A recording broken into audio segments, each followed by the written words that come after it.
Medieval y Ciencias y Técnicas Historiográficas de la Facultad de Geografía e Historia de nuestra universidad. Forma parte del grupo de investigación La Cultura Escrita y Escritos Conservados en Andalucía, Archivos y Bibliotecas.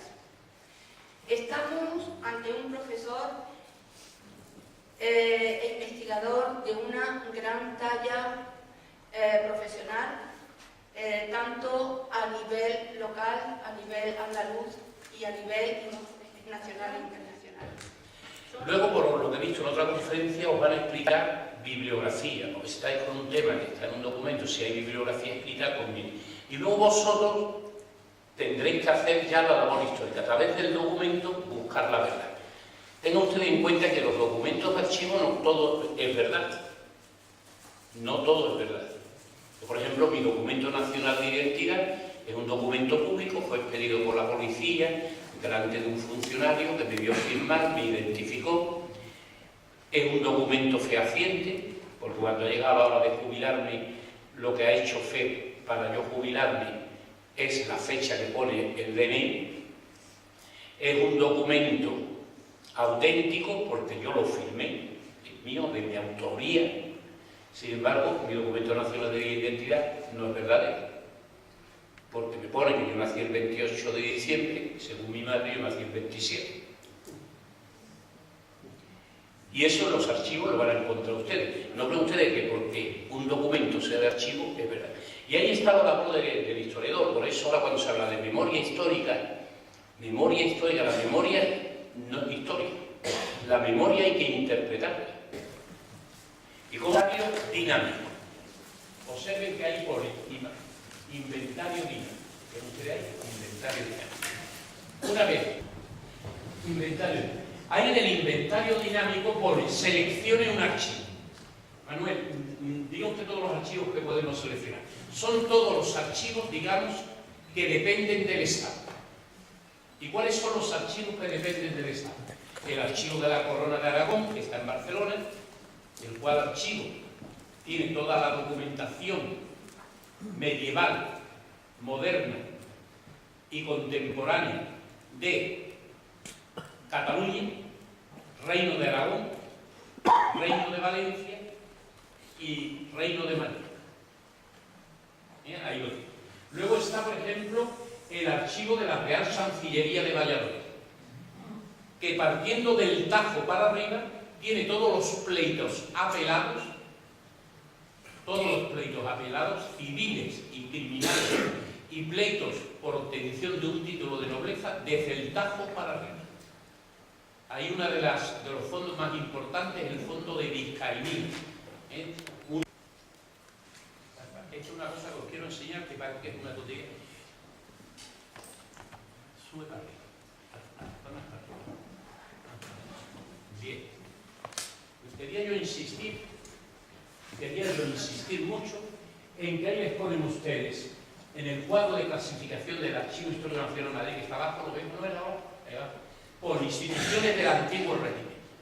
Esto a ustedes, salvo que ustedes sepan paleografía o que quieran hacer un intento con un documento como este de Cervantes, que pueden leer. Su inestimable ayuda y su maestría a la hora de centrarnos en el tema, sobre todo bajo el punto de vista urbanístico. Hablo en nombre de Elena y mío. Elena, con la que comparto muchísimas cosas, o digamos todas las cosas de la vida, y también el pupitre. Perdón. Arquitectura efímera es la que está hecha para no durar, a veces tan solo un día o dos como mucho, y de la que solo quedan documentos. Es la que se hacía para la entrada de reyes a las ciudades y los grandes eventos.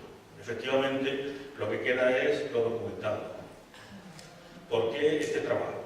Nos motivó a hacer este trabajo una larga experiencia profesional, participando en producciones de eventos que se soportan en construcciones efímeras como la que hemos tratado de documentar y exponer en este documento.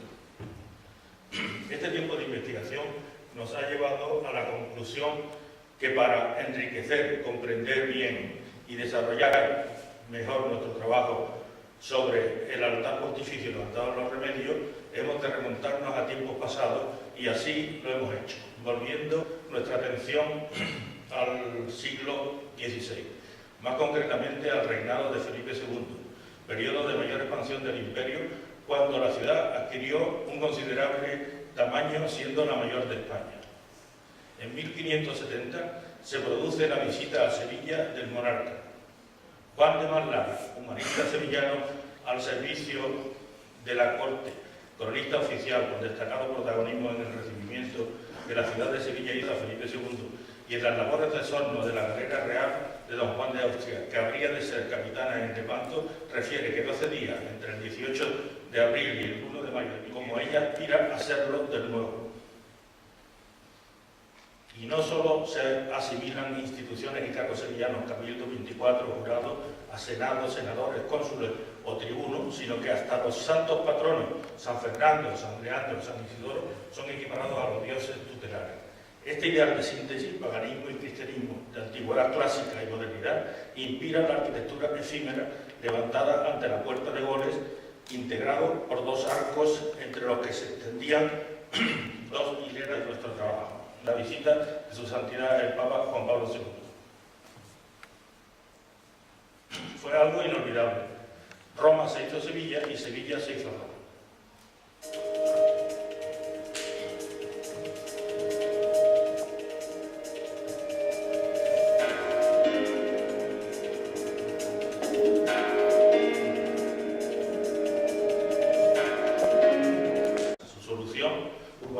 Sería la de marcar la presencia del pontífice en su punto clave, el símbolo arquitectónico de la ciudad y de su centro religioso, y por otro lado, en crear un recinto para la ceremonia en un sitio sin calidad.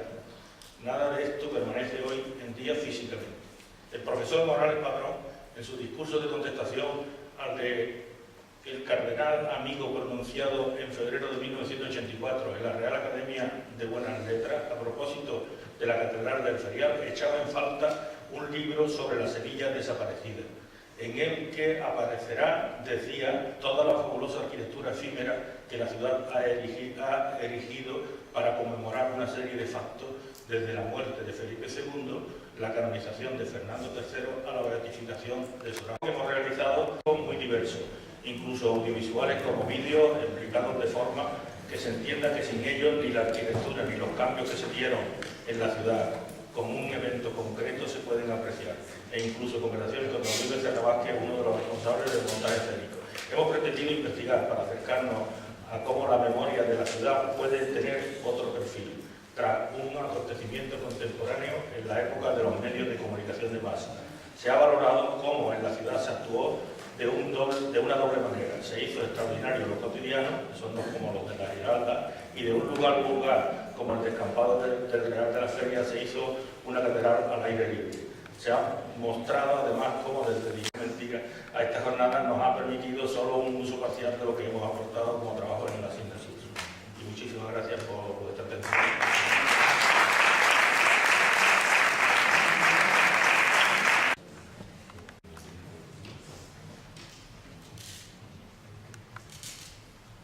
Buenos días. En primer lugar, agradecer al comité científico que haya confiado en mi trabajo, sobre todo al profesor Mosquera, que me ha animado en todo momento a investigar este tema, y a vosotros, compañeros, por estar aquí y acompañarnos también. El trabajo se vincula, como ya estáis viendo, el movimiento moderno en Sevilla. Como introducción diré que las ciudades que habitamos somos de la historia y como tales pues tienen sus luces y sus sombras, están supuestas a esa vitalidad de la historia.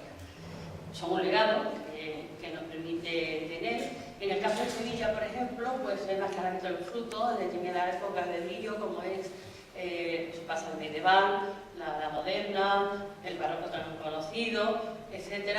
Y han sido reconocidos incluso a nivel mundial a categoría de patrimonio mundial por la UNESCO.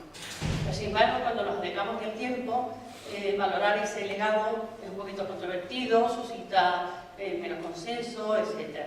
El siglo XIX y el siglo XX, efectivamente, han referido a Sevilla, su forma de habitar, la forma de la ciudad, pero hay otros movimientos menos conocidos, como son el movimiento moderno, que también tienen su legado y su presencia. Yo me puse a investigar y fue un gran año, los primeros años del siglo XX, de los años 15 al 25, con muchas ideas nuevas y nuevas soluciones. Las características de este movimiento a nivel internacional, pues son, ahí tenemos un pabellón alemán para la exposición de Barcelona del 29, de Pierre van der Rohe, nuevos volúmenes, nuevos materiales, nuevas formas, la funcionalidad, sobre todo cada edificio debe adaptarse a la función que va a desempeñar, lo cual requiere una tipología muy diferenciada según el uso. Se van a aprovechar a desarrollar nuevas posibilidades constructivas que ahora ofrecen los materiales como el hormigón armado, el acero, el vidrio. Hasta entonces no se utilizaban de esta manera, donde antes estaba la columna y el arco, que eran signos inequívocos de trabajo arquitectónico, pues los pilares, los materiales como el hormigón armado.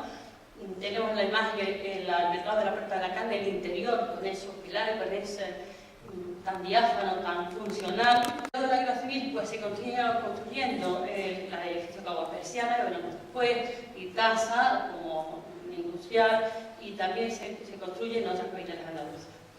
La vocación funcional del movimiento moderno comprende usos no solo residenciales, se comparte también el uso comercial en los edificios, también los de servicios, mercados, sanitarios, docentes, industrial. Significa que eso cubre todos los órdenes de la vida ciudadana, de la Sevilla moderna, aunque no tanto, en Sevilla no tanto el uso religioso y de ocio, porque había muchas iglesias anteriores, teatro, y luego se reconvierten en cine en Sevilla. En otras provincias, en provincias sí lo hay, tenemos como un ejemplo muy en el resto del mundo. Este edificio, esta casa, es patrimonio declarado, inscrito en el Catálogo General de Patrimonio Histórico Andaluz en el año 96. El número de viviendas residenciales en Hemisferia 10 histórico, pues el conjunto de viviendas La Estrella, de los años 55 al 63, de los arquitectos, los hermanos Benjumea. Algunos, como a mí, les sorprenderá que todos estos edificios son ya ese importante ese legado del movimiento moderno. De uso compartido, bueno, declarado, inscrito en el Catálogo General del Patrimonio Histórico Andaluz. Lo tenéis ahí. Otro edificio de esta medida son las viviendas y locales comerciales de los años 35-36 en la Guerra Rodríguez Jurado de Aznares y Huésped. Y también están catalogados, igual del año 2001. Otro edificio muy interesante, que yo aconsejo que tengan un buen vistazo cuando pase, a mí me pasa en el repetido ya no, es el Cabo Persiana de los años 38 y 39, está en la Magdalena y es también patrimonio declarado, inscrito en el Catálogo General del Patrimonio Histórico Andaluz 2008, en el año 2008. Viviendas sociales como actuación institucional de los años 38 al 44, de Rodrigo Benjumea, de Mira Benjumea, declarado también en el Catálogo del Patrimonio Histórico, muy interesante, muy deteriorado, como está viendo, o sea, la posibilidad de otro uso de momento, pero cuando no entra esa columna, esa Taisa, también declarado bien en el Catálogo General del Patrimonio Histórico Andaluz, en el año 2008. En la periferia, por naturaleza de la industria, el complejo Fabril y Casa, en breve tiempo y de forma temprana se manifiesta el movimiento moderno de Sevilla y deja un notable grupo de edificios que en buena parte se conservan todavía, a pesar de su deterioro. El resto de la Puerta de la Carne es penoso, pero espero y confío en que eso se está trabajando en ese sentido en la administración, en ese sentido. Como espejo de la idea del moderno, porque si yo también es el moderno, otra cosa es la dejaron más o menos.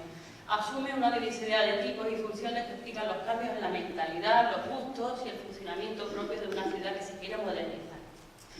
La propia selección es suficientemente demostrativa de ello, lo que hemos hecho, y a pesar de la pérdida de locales comerciales, de edificios industriales, todavía Sevilla tiene un gran elenco de residencias de orden social, edificios de cine, educacional, etc. Por otro lado, la ciudad, nuestra nueva presencia, todos admiremos, conservemos, luchemos por ella y que la sepamos mirar, mirar con otros ojos.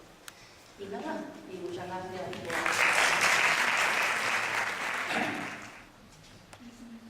Señora directora, profesores, compañeros todos, buenos días. Menos mal que traigo solamente una presentación, ¿no?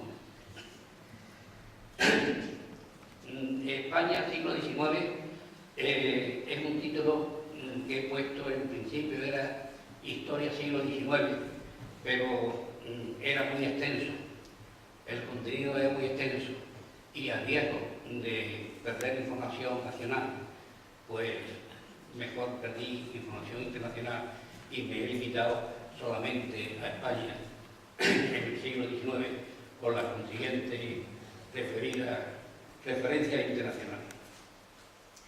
He dividido este trabajo en capítulos y lo he titulado, el capítulo primero es un análisis socioeconómico de la época. Cualquier movimiento sociopolítico o económico que se analice en una determinada época de un país o región va forzosamente unido a su dirigente. A principios del siglo reinaba en España el rey Carlos IV, aunque muy bien se podría atribuir a su esposa gran parte del gobierno dado el entero carácter de aquel. Ellos afectan al trono y de índole sociopolítico fueron determinantes los primeros años del siglo y los analizaré en el capítulo. Decía más que la economía repercute en los demás movimientos, pero yo creo que también es al contrario, y la economía española forzosamente había de acusar el acontecimiento del periodo, sobre todo las consecuencias de la guerra de la independencia. En estos primeros años del siglo cobra especial protagonismo la figura de Manuel Godoy, cuya relación con la monarquía ya quedó reflejada. La Casa de la Moneda, a instancia de Godoy, adquiere una nueva maquinaria para la acuñación de monedas y se produce una gran demanda para la inclusión de técnicos especializados. Pero la economía española no acaba de asentarse, siendo considerable el papel negativo que Francia representó en la época por varias provincias españolas. Entonces, como ahora, se contradecían las disposiciones legales y se hacían concesiones a dedo, favoreciendo a personajes del entorno de los gobernantes. El Producto Interior Bruto creció de forma latente en la última década del siglo. También el movimiento carlista, al que me referiré en el capítulo por el después de mi muerte, estaba por completo a mi derecha. Sigo profundizando en las relaciones del señor Sánchez Herrero y por ello sé que la fuerza motriz para la agricultura, que había sido mayormente humana y animal hasta prácticamente mediados del siglo, va a experimentar una gran mejora por las nuevas máquinas y también, como dice el profesor, principalmente por el amplio uso de la misma. Ello significaba el nacimiento de una nueva era en cuanto a productividad se refiere y dos nuevos conceptos del elemento humano, el obrero y el técnico. La pretensión de la Napoleón de conquistar el máximo suelo europeo que ya se habían consolidado en Italia estaban ahora encaminadas a apoderarse de Portugal, invadiendo para adoptar el territorio español, excepto algunos planos de resistencia como Zaragoza y Berlín, que pasaron la historia por su velocidad. La ocupación francesa era evidente y pudo haber sido total si el Real solo hubiera podido traspasar la muralla radical. La invasión napoleónica tuvo muchos partidarios españoles que recibieron el atractivo de afrancesados. Uno de estos personajes más relevantes fue sin duda el periodista, escritor y dramaturgo Francisco Javier de Burgos. De hecho, comenzó su formación académica en París, en plena guerra de la independencia. De regreso a España, fue nombrado director de uno de los periódicos más emblemáticos de la época, El Imparcial. Tras la muerte de Fernando VII y para la regencia de María Cristina, con la minoría del capítulo de las cooperativas,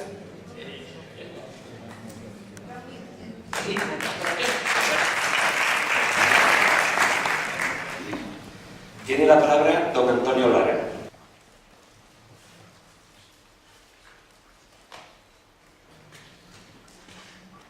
Buenos días, señora directora, profesores, compañeros. Mi trabajo versa sobre la reina visigoda Agustina y ha sido tutorizado, igual que el anterior, por don José Sánchez. Paso a ver. El objeto del presente trabajo es dar a conocer la figura de la reina visigoda Agustina. Esta mujer, conocida para la mayoría, tuvo una gran importancia en el devenir de los acontecimientos que acaecieron durante los reinados de los reyes visigodos Atanagildo y Leoquío. Fue esposa de ambos y durante el reinado de este último gozó de bastante independencia, lo que la llevó a tomar decisiones que pudieron afectar al devenir de la historia. Nació Agustina entre los años 525 y 530 en el seno de una noble familia goda, en una época en que el morbo gótico afectaba en demasía a los reyes. El morbo gótico, según Gregorio del Tour, era la odiosa costumbre que tienen los godos de matar por la espada a los reyes que no les satisfacen y hacer un fuerte instinto político que se hallaba por encima de sus propias convicciones religiosas, ya que no se conoce ninguna oposición a tal conversión. Sus hijas tendrían desigual suerte en sus respectivos matrimonios, mientras Brunegilda reinó entre los francos y fue una reina fuerte y poderosa durante 45 años, aunque con trágico final. Cailbinda sería asesinada por orden de su esposo y de su amante Fridegonda en el mismo año de su matrimonio. En este mismo año de 567 muere de muerte natural Atanagildo. Hemos de destacar este hecho porque para un rey visigodo morirse de muerte natural no siempre fue fácil, como explicamos al principio de este trabajo.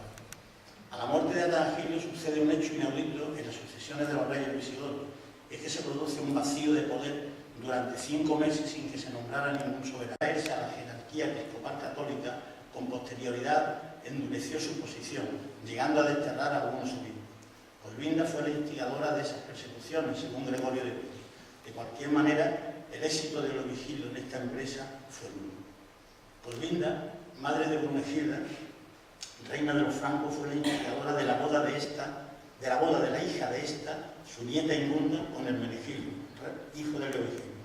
De alguna manera llenaba el vacío de la pérdida de sus 2 hijas que se marcharon al reino merovingio y políticamente conseguía una más dura fue la posición de Leovigildo contra la Iglesia católica.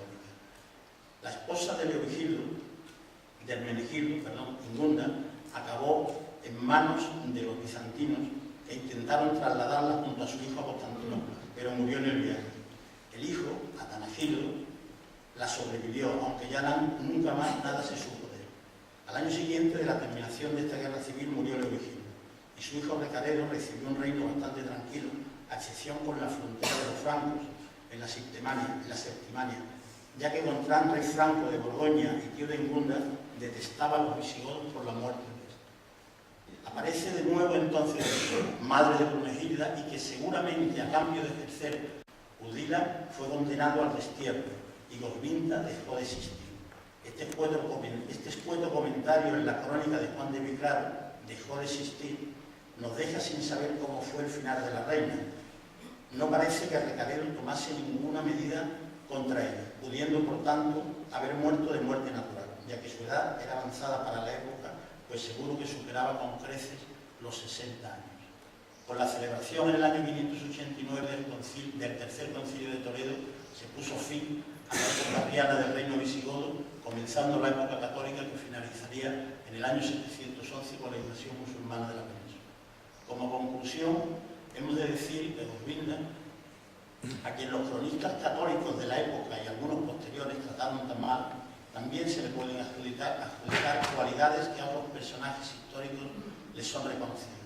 Fue una reina inteligente en la intriga que sobrevivió a los reyes, fuerte en sus creencias, hábil en la diplomacia, anteponiendo en alguna ocasión el pacto para la seguridad del reino al dolor por la muerte de su hija. Y desde luego no hay que quitarle el mérito de sobrevivir en las más altas esferas del poder en un mundo hecho por y para los hombres. Finalizar con un poema de Venancio Fortunato que narra la pena de la reina al ver partir a su hija Gaisbinda, quizás augurando su triste final. España, tan ancha para tus moradores, es angosta para la madre. Desde que mi hija está ausente, la tierra resulta estrecha para mí. Sin ti, hija mía, me sentiré aquí errante y extranjera, y en la propia patria seré a la vez ciudadana y prosperina. Muchas gracias. Gracias, profesor Luque. Buenos días a todos, señora directora, profesores, compañeros. El trabajo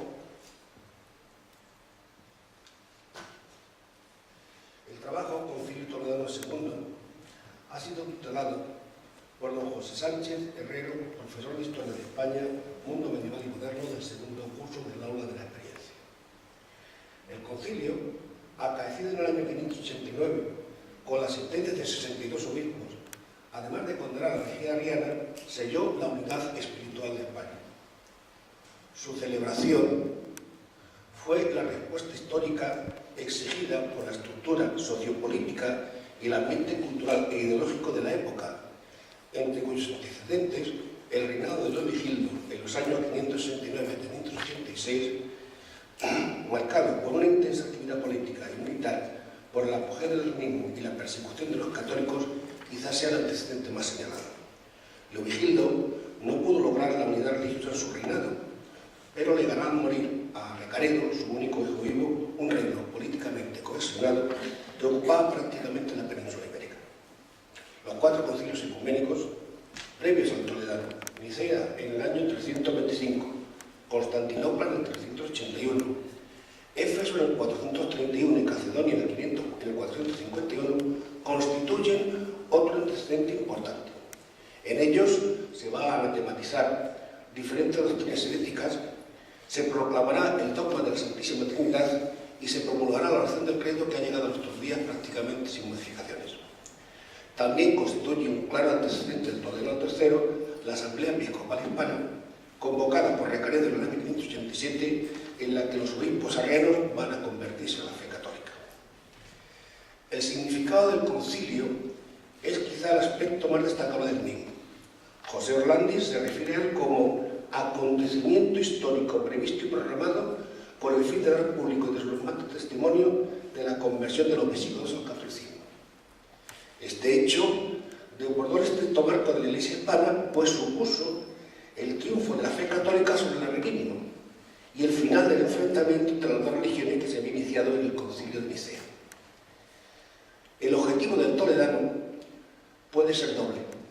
Por una parte, dar gracias a Dios de la conversión del pueblo godo, y por otra, restablecer las antiguas costumbres canónicas y recuperar la disciplina eclesiástica. Así queda reflejado en el acta.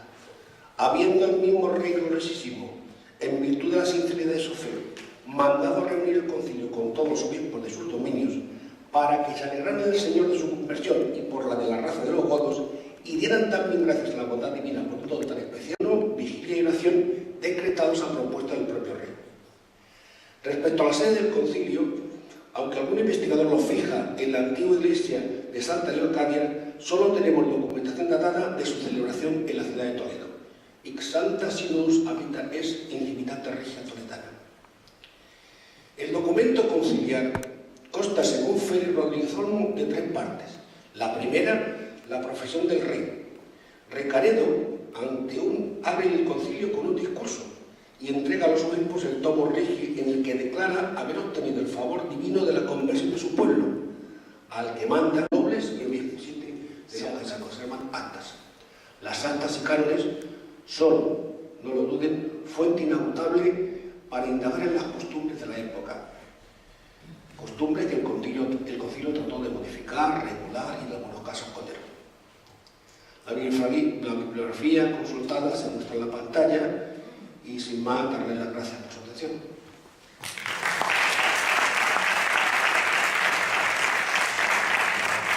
Yo he hecho una investigación sobre el origen de la Tierra, creo que es algo interesante y paso a decir.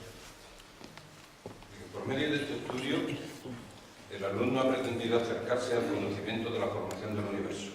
A partir del final del siglo XVI, será la Iglesia Católica la que, utilizando su poder organizado en la institución, convertirá al heliocentrismo en el enemigo más inmediato. Giordano Bruno, que a finales del siglo XVI fue el primer astrónomo que dijo que el Sol era una estrella y que el universo era infinito, y habló del movimiento de los astros, acabó sus días en la guerra. Galileo Galilei, primer observador mediante el telescopio del Sol, las estrellas y planetas del sistema solar, y también fiel seguidor de la idea copernicana, fue arrestado en su domicilio hasta su muerte, ambos denunciados por la Inquisición. Durante todo el siglo XX, el nacimiento del universo, la formación de la Tierra y la de nuestra propia vida. En una primera imagen observamos una representación del Big Bang, donde se aprecia la gran explosión, una primera formación de estrellas seguida de un periodo oscuro de 400.000 años y la expansión del universo durante 13.700 millones de años. Y finalmente se observa la sonda UMAC, lanzada el 30 de junio de 2001, 8.400 kilómetros por hora, tarda 200 millones de años en dar una vuelta a la Vía Láctea. Seguidamente podemos apreciar lo que pudo ser la condensación de la nebulosa que dio origen al sistema solar. El conjunto de los astros que componen nuestro sistema podemos apreciarlo en la siguiente imagen, donde se observa la relación por tamaño existente entre los distintos planetas. Se sabe que durante el primer milenio de millones de años, la Tierra, que estaba totalmente cubierta por un mar de fuego y lava, se vio sometida a un intenso y sistemático bombardeo meteorítico, que puede quedar representado en estas imágenes el choque de un inmenso meteorito cuyas consecuencias para la vida en la Tierra se calcula que pudieron tener una duración de 1 millón de años. Tal como pudo ser esta otra colisión en nuestro planeta, el tiempo desde su inicio ha sido dividido en periodos geológicos de distinta duración, dependiendo de los acontecimientos que se venían generando en la Tierra. Es evidente que cuanto más reciente es un periodo geológico, más información y datos poseemos y en consecuencia nos es posible dividirlo, y hace 560 millones de años aparecieron los primeros organismos pluricelulares. Nos podemos hacer una idea de lo que ha sido nuestra historia en este reloj evolutivo que representa muy fielmente el tiempo transcurrido desde los inicios hasta nuestros días. Así, dividiendo el reloj en 12 horas, tendremos que pasados los 20 minutos aparece el ser vivo más básico, a los 55. Y por último, la corteza, cuyo grosor oscila entre los 6 y los 40 kilómetros. Asimismo, tratamos de reflejar en las siguientes imágenes la evolución de los continentes hasta la formación definitiva del aspecto actual de nuestro planeta. La formación de Rodinia, hace unos 900 millones de años, primer y único continente, aunque no se descarta la teoría de que procediera de la disgregación de otra formación continental, después de una existencia de 300 millones de años, comienza a fracturarse Pangea, que una vez disgregado pasó a tener el aspecto actual de nuestro planeta. Toda esta generación de continentes, formados y fracturados por los movimientos geológicos que acaecieron durante los 4.500 millones de años desde la formación de la Tierra, estuvieron influenciadas por las placas tectónicas, por la traslación de las placas internas del planeta durante su formación, originadas en detalle que hasta este momento no los había considerado en su justo valor, porque es de agradecer sobremanera al aula de la experiencia el haber sido la causa de